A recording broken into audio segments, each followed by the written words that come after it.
Hi friends, Kolar ಜಿಲ್ಲೆಯಲ್ಲಿ ಒಟ್ಟು ಎಷ್ಟು ವಿಧಾನಸಭೆ ಕ್ಷೇತ್ರಗಳಿವೆ? ಯಾವ್ಯಾವ ಕ್ಷೇತ್ರಗಳು ಮೀಸಲು ಕ್ಷೇತ್ರಗಳಾಗಿವೆ? ಯಾವ ಕ್ಷೇತ್ರದ ಜಾತಿ ಲೆಕ್ಕಾಚಾರ ಹೇಗಿದೆ? ಕೋಲಾರ ಚಿನ್ನದ ಭೂಮಿ ಕೆಜಿಎಫ್ ಲೆಕ್ಕಾಚಾರ ಹೇಗಿದೆ?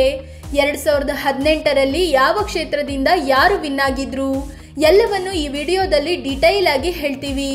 ಅದಕ್ಕೂ ಮುನ್ನ ನೀವು ಇಂಡಿಯಾ ರಿಪೋರ್ಟ್ಸ್ಗೆ ಸಬ್ಸ್ಕ್ರೈಬ್ ಆಗಿಲ್ಲ ಅಂದರೆ ಈ ಕೂಡಲೇ ಆಗಿ ಪಕ್ಕದ ಗಂಟೆ ಗುರುತಿನ ಮೇಲೆ ಕ್ಲಿಕ್ ಮಾಡಿ. ಎಷ್ಟು ಕ್ಷೇತ್ರಗಳಿವೆ? ಕೋಲಾರ ಜಿಲ್ಲೆಯಲ್ಲಿ ಒಟ್ಟು 6 ವಿಧಾನಸಭೆ ಕ್ಷೇತ್ರಗಳಿವೆ. ಶ್ರೀನಿವಾಸಪುರ, ಕೋಲಾರ, ಮಾಲೂರು, ಬಂಗಾರಪೇಟೆ, ಕೆಜಿಎಫ್, ಮುಳುಬಾಗಿಲು ಆ ಕ್ಷೇತ್ರಗಳಾಗಿವೆ. ಒಂದೊಂದೇ ಕ್ಷೇತ್ರದ ಚಿತ್ರಣವನ್ನು ನೋಡ್ತಾ ಹೋಗೋಣ. ಶ್ರೀನಿವಾಸಪುರ ಇದು ಕಾಂಗ್ರೆಸ್ ಮತ್ತು ಜೆಡಿಎಸ್ ಹಣಾಹಣಿ ಇರೋ ಕ್ಷೇತ್ರ. ಇಲ್ಲಿ ಬಿಜೆಪಿ ಒಂದು ಸಲವೂ ವಿನ್ ಆಗಿಲ್ಲ. ಕಳೆದ 40 ವರ್ಷಗಳಿಂದ ಕಾಂಗ್ರೆಸ್ನ ರಮೇಶ್ ಕುಮಾರ್ ಮತ್ತು ಜೆಡಿಎಸ್ನ ವೆಂಕಟ ಶಿವಾರೆಡ್ಡಿ ಕೈಯಲ್ಲೇ ಅಧಿಕಾರ ಬದಲಾಗ್ತಾ ಇದೆ. ಆದರೆ 2013-2018ರಲ್ಲಿ ಸತತ ರಮೇಶ್ ಕುಮಾರ್ ವಿನ್ ಆಗಿದ್ದಾರೆ. ಹೀಗಾಗಿ ಯಾರು ವಿನ್ ಆಗ್ತಾರೆ ಅನ್ನೋದು ಕುತೂಹಲ ಮೂಡಿಸಿದೆ. ಮತದಾರರ ಲೆಕ್ಕಾಚಾರ: ಒಟ್ಟು 2,05,000 ಮತದಾರರಿದ್ದಾರೆ. ಅವರಲ್ಲಿ ಪರಿಶಿಷ್ಟ ಜಾತಿ, ಪರಿಶಿಷ್ಟ ಪಂಗಡಕ್ಕೆ ಸೇರಿದ 78,000 ಮತಗಳಿದ್ದು ನಿರ್ಣಾಯಕವಾಗಿವೆ. ಇನ್ನುಳಿದಂತೆ ಒಕ್ಕಲಿಗರ 67,000 ಮತಗಳಿದ್ರೆ ಕ್ರಿಶ್ಚಿಯನ್ ಮುಸ್ಲಿಂ ಸಮುದಾಯಕ್ಕೆ ಸೇರಿದ 20,000 ಮತಗಳಿವೆ. ಆದರೆ ಇಲ್ಲಿನ ಜನ ಜಾತಿ ನೋಡಿ ಮತ ಹಾಕೋದಿಲ್ಲ, ಬದಲಾಗಿ ವ್ಯಕ್ತಿ ನೋಡಿ ಮತ ಹಾಕೋ ಸಂಪ್ರದಾಯ ಹೊಂದಿದ್ದಾರೆ. ಇದೇ ಕಾರಣಕ್ಕೆ ಇಲ್ಲಿ ಕಡಿಮೆ ಸಂಖ್ಯೆಯಲ್ಲಿರೋ ಜಾತಿಯವರೇ ಶಾಸಕರಾಗಿ ಆಯ್ಕೆ ಆಗಿದ್ದಾರೆ.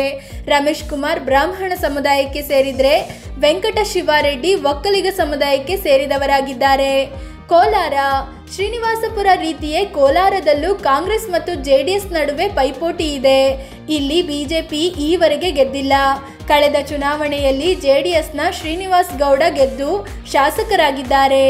ಇವರು ಕಾಂಗ್ರೆಸ್ನಿಂದ ಜೆಡಿಎಸ್ಗೆ ಬಂದಿದ್ದ ನಾಯಕರಾಗಿದ್ರು.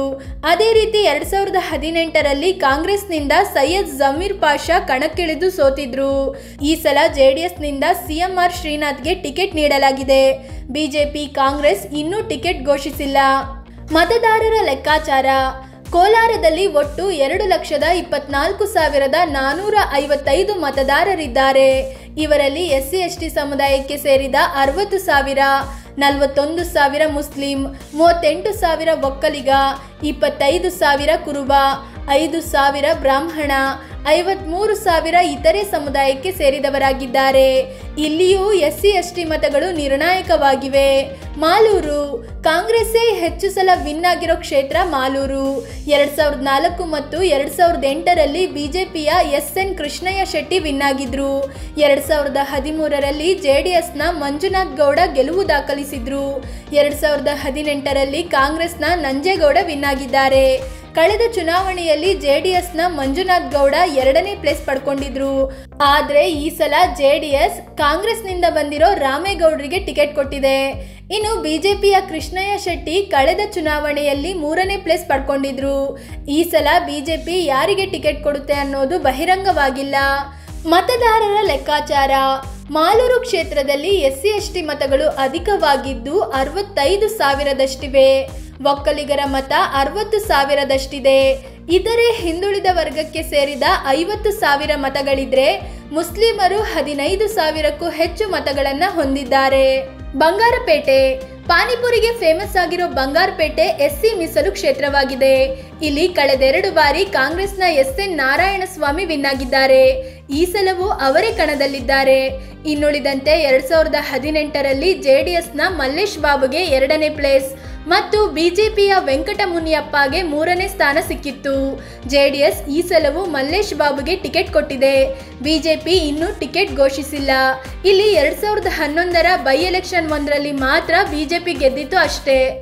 ಮತದಾರರ ಲೆಕ್ಕಾಚಾರ: ಬಂಗಾರಪೇಟೆಯಲ್ಲಿ 70-80 ಸಾವಿರದಷ್ಟು SC/ST ಮತಗಳಿವೆ.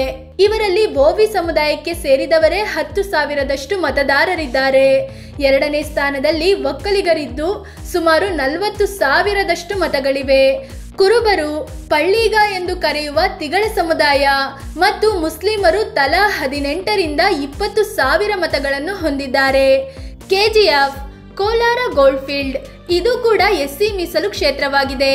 ಇಲ್ಲಿ 2018ರಲ್ಲಿ ಕಾಂಗ್ರೆಸ್ನ ರೂಪಕಲಾ ಶಶಿಧರ್ ವಿನ್ ಆಗಿದ್ದಾರೆ. ಬಿಜೆಪಿಯಿಂದ ಸಂಪಂಗಿ ಮಗಳು ಅಶ್ವಿನಿ ಸಂಪಂಗಿ ನಿಂತು ಸೋಲು ಕಂಡಿದ್ರು. 2ನೇ ಪ್ಲೇಸ್ಗೆ ತೃಪ್ತಿ ಪಡ್ಕೊಂಡಿದ್ರು. ಜೆಡಿಎಸ್ನ ಭಕ್ತವತ್ಸಲಂ 4ನೇ ಸ್ಥಾನ ಪಡ್ಕೊಂಡಿದ್ರು. 2008ರಲ್ಲಿ ಇಲ್ಲಿ ಸಂಪಂಗಿ ವಿನ್ ಆಗಿ ಮೊದಲ ಬಾರಿಗೆ ಬಿಜೆಪಿ ವಿನ್ ಮಾಡಿಸಿದ್ರು. ಈ ಸಲ ಬಿಜೆಪಿ ಹೊಸ ಮುಖಕ್ಕೆ ಮಣೆ ಹಾಕೋ ಸಾಧ್ಯತೆ ಇದೆ. ಇನ್ನುಳಿದಂತೆ ಕಾಂಗ್ರೆಸ್ ರೂಪಕಲಾಗೆ ಟಿಕೆಟ್ ನೀಡಿದ್ರೆ ಜೆಡಿಎಸ್ ರಮೇಶ್ ಬಾಬುಗೆ ಟಿಕೆಟ್ ಕೊಟ್ಟಿದೆ. ಮತದಾರರ ಲೆಕ್ಕಾಚಾರ: ಕೆಜಿಎಫ್ನಲ್ಲಿ ಎಸ್ಸಿ ಎಸ್ಟಿ ಮತ್ತು ಕ್ರಿಶ್ಚಿಯನ್ ಧರ್ಮಕ್ಕೆ ಮತಾಂತರಗೊಂಡಿರೋರ ಮತಗಳು 1 ಲಕ್ಷದಷ್ಟಿದೆ. 15,000 ಮುಸ್ಲಿಂ, ಒಕ್ಕಲಿಗರು ಮತ್ತು ರೆಡ್ಡಿಗಳು ಸೇರಿ 30,000ದಷ್ಟು ಮತಗಳಿವೆ. ಇತರ ಹಿಂದುಳಿದ ವರ್ಗಗಳ ಸುಮಾರು 65,000 ಮತಗಳಿವೆ. ಮುಳಬಾಗಿಲು: ಇದು ಕೂಡ ಮೀಸಲು ಕ್ಷೇತ್ರವಾಗಿದೆ. ಇಲ್ಲಿ 2018ರಲ್ಲಿ ಕೊತ್ತೂರು ಮಂಜುನಾಥ್ ಕಾಂಗ್ರೆಸ್ನಿಂದ ಟಿಕೆಟ್ ಪಡೆದು ನಾಮಪತ್ರ ಸಲ್ಲಿಸಿದ್ರು. ಆದ್ರೆ ನಕಲಿ ಜಾತಿ ಪ್ರಮಾಣ ಪತ್ರ ಸಲ್ಲಿಸಿದ್ದಾರೆ ಅನ್ನೋ ಆರೋಪ ಕೇಳಿ ಬಂದಿದ್ರಿಂದ ಸ್ಪರ್ಧೆ ಸಾಧ್ಯವಾಗಲಿಲ್ಲ. ಹೀಗಾಗಿ ಅವರ ಬೆಂಬಲದಿಂದ ಪಕ್ಷೇತರವಾಗಿ ನಿಂತ ಎಚ್ ನಾಗೇಶ್ ವಿನ್ ಆದ್ರು. ಜೆಡಿಎಸ್ನ ಸಮೃದ್ಧಿ ಮಂಜುನಾಥ್ ಕಡಿಮೆ ಮತಗಳ ಅಂತರದಲ್ಲಿ ಸೋಲು ಕಂಡಿದ್ರು. ಎಚ್ ನಾಗೇಶ್ ಮೊದಲಿಗೆ ಜೆಡಿಎಸ್ ಕಾಂಗ್ರೆಸ್ ಸಮ್ಮಿಶ್ರ ಸರ್ಕಾರಕ್ಕೆ ಬೆಂಬಲಿಸಿ ನಂತರ ಬಿಜೆಪಿ ಸೇರಿದ್ರು. ಈಗ ಮತ್ತೆ ಕಾಂಗ್ರೆಸ್ಗೆ ಹಾರಿರೋ ಅವರಿಗೆ ಮಹದೇವಪುರದಲ್ಲಿ ಟಿಕೆಟ್ ನೀಡಲಾಗಿದೆ. ಜೆಡಿಎಸ್ ಈ ಸಲವೂ ಸಮೃದ್ಧಿ ಮಂಜುನಾಥ್ಗೆ ಟಿಕೆಟ್ ನೀಡಿದೆ. ಬಿಜೆಪಿ ಕಾಂಗ್ರೆಸ್ ಇನ್ನೂ ಟಿಕೆಟ್ ಘೋಷಿಸಿಲ್ಲ. ಇಲ್ಲಿ ಈವರೆಗೆ ಬಿಜೆಪಿ ಗೆದ್ದೇ ಇಲ್ಲ. ಮತದಾರರ ಲೆಕ್ಕಾಚಾರ: ಮುಳಬಾಗಿಲಿನಲ್ಲಿಯೂ ಎಸ್ಸಿ ಎಸ್ಟಿ ಮತಗಳು ಸುಮಾರು 60,000ದಷ್ಟಿದ್ದು ನಿರ್ಣಾಯಕವಾಗಿವೆ. ಒಕ್ಕಲಿಗ ಮತಗಳು 50,000ದಷ್ಟಿದ್ರೆ ಮುಸ್ಲಿಮರು 35,000ದಷ್ಟಿದ್ದಾರೆ. ಇತರೆ ಹಿಂದುಳಿದ ವರ್ಗಗಳ 50,000 ಮತ್ತು ಉಳಿದ ಸಮುದಾಯಗಳ 10,000 ಮತಗಳಿವೆ. ಫ್ರೆಂಡ್ಸ್, ಇದು ಕೋಲಾರ ಜಿಲ್ಲೆಯ ವಿಧಾನಸಭೆ ಕ್ಷೇತ್ರಗಳನ್ನು ಪರಿಚಯಿಸೋ ಪ್ರಯತ್ನ. ಇಲ್ಲಿ ಯಾವ ಕ್ಷೇತ್ರದಲ್ಲಿ ಯಾರು ವಿನ್ ಆಗ್ತಾರೆ ಅಂತ ಕಾಮೆಂಟ್ ಮಾಡಿ ಹೇಳಿ. ಹೀಗೆ ದಿನಕ್ಕೊಂದು ಜಿಲ್ಲೆಯ ಕ್ಷೇತ್ರಗಳನ್ನು ಪರಿಚಯಿಸೋ ಪ್ರಯತ್ನ ಮಾಡ್ತೀವಿ.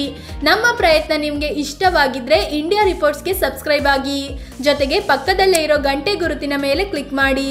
ಧನ್ಯವಾದ.